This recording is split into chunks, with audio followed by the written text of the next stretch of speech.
Como Daniel ocupava um cargo muito importante, acredita-se que ele estaria em alguma viagem, né, em algum outro território do império que era muito vasto, então ele não participou desses eventos, né? Ali está a resposta dos 3 jovens, e Deus recompensou a sua fidelidade ali, não livrando eles da fornalha, que é outro ensinamento importante, né? Mas livrando eles dentro da fornalha.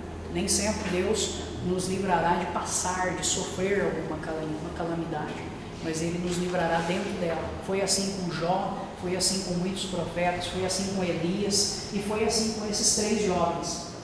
Então está lá, cumprimento de uma profecia de Isaías, né? Quando passares pelas águas, eu serei contigo. Quando pelos rios, eles não te submergirão. Quando passares pelo fogo, não te queimarás, nem a chama arderá em ti. Deus é tão poderoso que isso pode se cumprir literalmente, como se cumpriu na vida deles, né? Aqui é o capítulo que nós já comentamos aí, né? Que Nabucodonosor vai do palácio ao pasto. Estima-se, né, que 9 anos separam os acontecimentos narrados em Daniel 2 e 3. E passaram-se mais de 26 anos, né, do episódio da fornalha, e o rei foi atingido de loucura, né, passou a ser como um animal, né? Então está ali só para destacar ali os anos da cronologia desses primeiros capítulos. A profecia de que Nabucodonosor já era aí reconhecidamente um servo de Deus na história. No capítulo 4, então, a história se repete, porque Daniel tem que interpretar o sonho da árvore. O cumprimento da profecia foi Nabucodonosor lá vivendo no pasto junto aos animais. Vocês observaram no versículo que nós lemos lá que diz: até que os meus servos, né, os meus súditos do meu palácio me procuraram e me acharam. Talvez Nabucodonosor tenha vivido esse período aí perdido dentro do seu próprio império, né? E só ao cabo de 7 anos aí, porque a profecia dizia que ele passaria 7 tempos nessa situação. Ele foi então reencontrado. Ele retorna, agora ele adora a Deus. A história de Nabucodonosor fala do poder e do bom exemplo de um jovem, né? Durou aproximadamente 35 anos desde o primeiro contato com o Deus do céu, apresentado por Daniel, até a sua conversão. Ambos foram bons amigos e a boa influência de Daniel foi decisiva para a conversão do rei.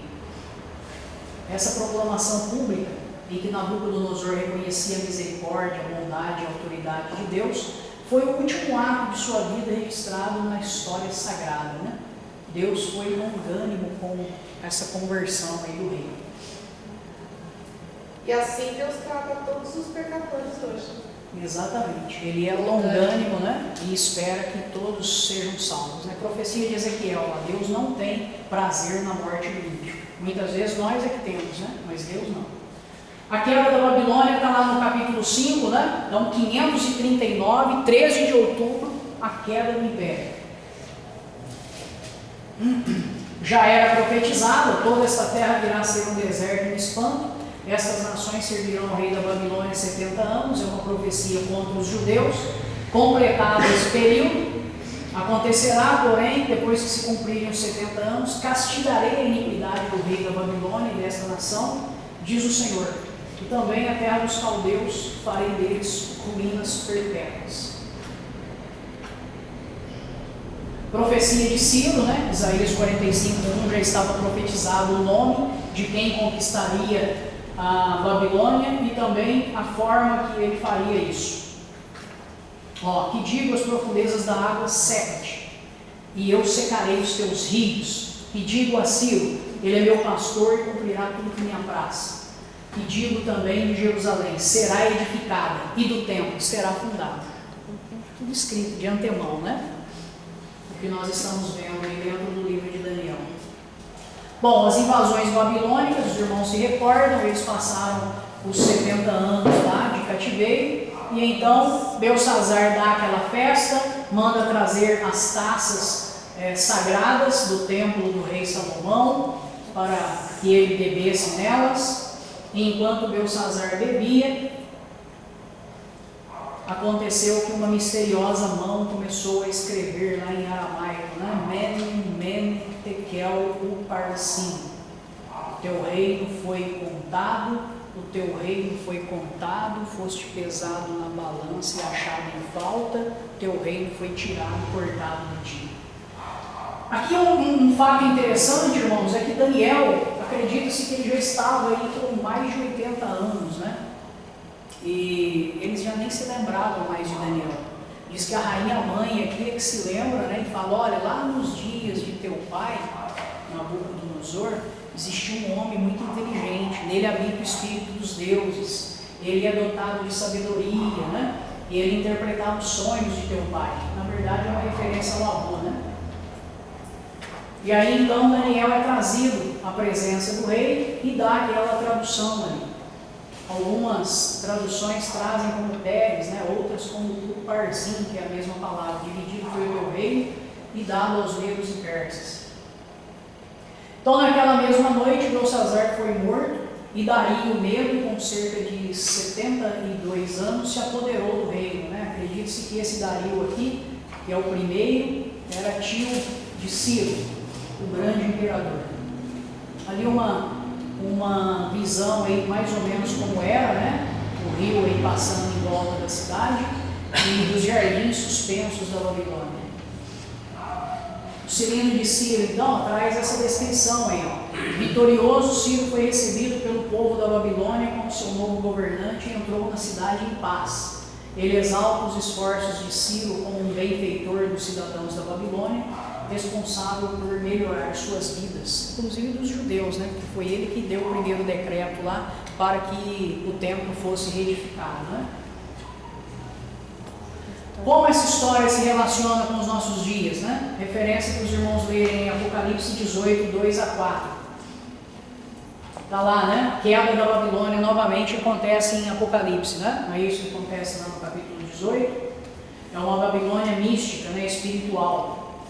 Durante a sexta taça, interessante esse paralelo também, e esse chamado rio Eufrates aí também, num sentido mais espiritual em Apocalipse, ele seca, né? E prepara o caminho para reis que vêm do Oriente, que faz uma analogia ali, então, ó, na física, veio Ciro pelo rio Eufrates e ele era rei do Oriente. E na Babilônia mística, é Cristo que vem nas condições atuais, aí vem Cristo e os seus anjos, né? Então, é um paralelo que traça aí Daniel com o Apocalipse. Aí nós temos uma admoestação de Deus, né? Que é válida para os nossos dias, onde Deus diz, sair da Babilônia. O que nós entendemos como a Babilônia hoje, irmãos? É esse sistema pecaminoso, mundial, né? O mundo jaz no maligno, o mundo no sentido de sistema. É um sistema que governa. É um sistema que inverte valores, é um sistema que dá crédito à mentira, é um sistema que quer se unir e secularizar a igreja, é um sistema que quer nos tornar servos do pecado e não de Deus, né? Inclusive dentro das igrejas. É muito sutil, né? Ele vai entrando e dominando, por isso que tem lá aquelas 3 batalhas, física, mental e espiritual. O capítulo intruso, então, ó, lá no reino de Dario, é Daniel na cova dos leões. Aqui acredita-se que Daniel já estava com uns 86 anos de idade, aí, aproximadamente. Imagina só jogar o velhinho lá, que judiação, na cova dos leões. A história diz que ele estava com cerca de 90 anos já. Se você então, acredito que 86 anos, aí, possivelmente até mais, né? Então, imagine só vocês, Daniel entre os leões com essa idade, né? Quando a gente pega principalmente a literatura bíblica infantil, o desenho que a gente vê é de um jovenzinho, né? Uns 17 aninhos lá, então tá errado, né? Agora a gente aprendeu então que na verdade é um vovozinho. Quebrar o osso, né? É um vovozinho, né? É um vovozinho que está lá. E o que aconteceu, irmãos? Por que Daniel foi jogado na cova dos leões? Porque o reino persa, Medo-Persa, ele era muito maior do que o Império Babilônico.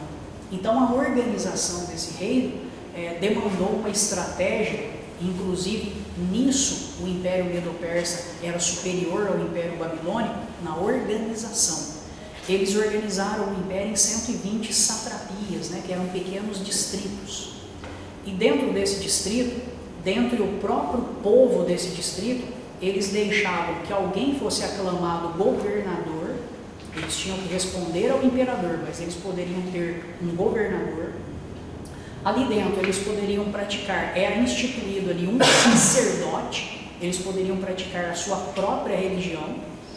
E o único controle que o império tinha é que era colocada ali uma autoridade civil. Então a lei ali, quem colocava era o império, mas eles poderiam continuar com a prática da sua religião e até o governo da satrapia poderia ser do povo dominado.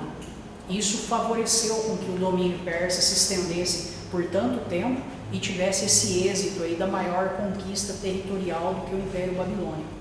E aí, 120 sátrapas, né, governadores, tinham que dar conta a 3, dentre os quais um deles era as satrapias, que aí era dividido, né, em 3 partes, né, Daniel, alguns governadores de satrapias davam conta a Daniel, de outros ao outro, de outros ao outro. Enfim, Daniel se destacou mais do que eles, né? Então nasceu dentro deles aquele sentimento de inveja. Daniel era o cara bem sucedido. Daniel é um cara bem sucedido. Por que ele era bem sucedido, irmãos? É mais ou menos a promessa de Deus lá a Josué, né? Medita nas palavras do livro da lei dia e noite, né? Não se afaste delas nem para a direita e nem para a esquerda. Se você fizer isso, todos os seus planos e projetos serão bem sucedidos. Daniel era um cara bem sucedido. Onde ele chegava, ele era colocado para governar, assim como José lá no Egito, enfim. E aí, pela inveja, eles tentaram achar alguma acusação contra Daniel. Agora eu pergunto para os irmãos, se investigassem a nossa vida, a minha vida particular de cada um dos irmãos, tentando achar algo com o que denegrir a sua imagem, o seu caráter, a sua moral, encontrariam? Em Daniel não encontraram. Por isso ele é um exemplo para nós, né? De integridade. Integridade quer dizer o quê? Por inteiro, totalmente. Né? Ele era totalmente reto. Como não encontraram, o que as pessoas, quando querem nos derrubar, né? Nos derrotar e não encontram uma maneira de fazer, o que elas fazem? Elas inventam, caluniam, né? Ou elas dão um jeitinho. O que eles fizeram com Daniel? Eles deram um jeitinho. O que Daniel fazia, irmãos? Orava 3 vezes ao dia. E eles sabiam disso. Então criaram um decreto lá proibindo a petição a qualquer Deus, senão ao rei. O rei lá falou: o quê? Sou Deus agora aí, só eu recebo petição? Está aqui, está selado o decreto. Gostei da ideia, né? Só que o decreto dizia que quem orasse a qualquer Deus, que não o próprio rei, seria lançado na cova dos leões. E Daniel fez o quê? Orou escondido? Não. Abriu a janela para o lado de Jerusalém e 3 vezes ao dia orava tranquilamente, né? Por que ele fez isso? Porque ele confiava em Deus, irmãos. Confiava em Deus. E aí o que aconteceu? Ele foi lançado, foi colocado uma pedra, e o rei gostou disso? Não, né? O rei ficou até com insônia. Abriu o jejum, orou, fez de tudo para revogar o decreto. Aí os camaradas falaram: opa, não, é a lei dos medos. Peraí que nós vamos chamar Ciro lá, seu Davi. Quer dizer, eles armaram. Nós vamos buscar Ciro lá para te destronar aqui. Cumpra o decreto. Ele cumpriu, jogou, né? Aí no outro dia de manhã ele chegou lá, né? A gritar lá: Daniel, pode o seu Deus te livrar? E ele: vive, ó rei, estou bem. Estou aqui, né? Então, irmãos, está aí, né, uma lição para nós nesse capítulo, que é: vale a pena ser fiel. Nós temos que tomar isso como exemplo. E mesmo durante grandes perseguições, nós temos que ser fiel. O rei se alegrou, né, sobremaneira, E assim que Daniel foi tirado da cova, nenhum dano se achou nele, porque crera no seu Deus. E o que aconteceu lá com os homens que mandaram jogar Daniel lá na cova, lá, que fizeram o decreto? Aí foram eles lançados, né? Na cova, os leões Quantos acompanharam. leões será que tinha naquela cova, hein? Isso é mistério. Então tá lá, né? Daniel foi salvo, prosperou durante o reinado de Dario e Ciro, o persa. O caráter cristão, então, irmãos, ele é desenvolvido. Nós só podemos crescer mesmo quando nossa fé é provada, quando Deus nos prova. Aí não tem aquele versículo que fala assim, ó, como foste fiel no pouco. As provas de Deus na nossa vida, geralmente elas vêm naquela coisinha pequenininha, né? Aquela coisinha pequena, banal do dia a dia. É nessas que nós não podemos cair, que a promessa do muito só vai se cumprir se nós formos fiéis no pouco. Então Deus frequentemente permite, né, que passemos por tentações com o intuito de nos capacitar e nos fazer crescer. Lá no capítulo 2 nós vimos a imagem de ouro lá que simbolizava os 4 impérios. Aqui a gente tem uma repetição, só que com muito mais detalhes, né? Então o que Daniel vê aqui, dentro dessa sessão profética, abrindo essa segunda parte do livro, é uma visão lá durante o reinado de Belsassar, né? Ele tem uma visão dos 4 animais, a descrição da visão do versículo, né? Daniel 7, 2 a 7.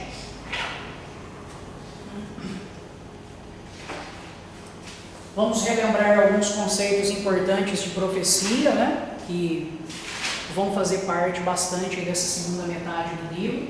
Quando a gente fala de vento lá em profecia, indica movimento de nações, né? Movimentos políticos, movimentos diplomáticos. E quando a gente fala de mar lá, indica multidão, né? Um exemplo ali de ventos, ó, de Jeremias. E o mar ali indica povos, né? Grandes multidões, né? Então quando fala em Apocalipse, lá num paralelo aí com Daniel lá, viu uma besta surgir do mar, quer dizer o quê? Vai sair do meio das nações, né?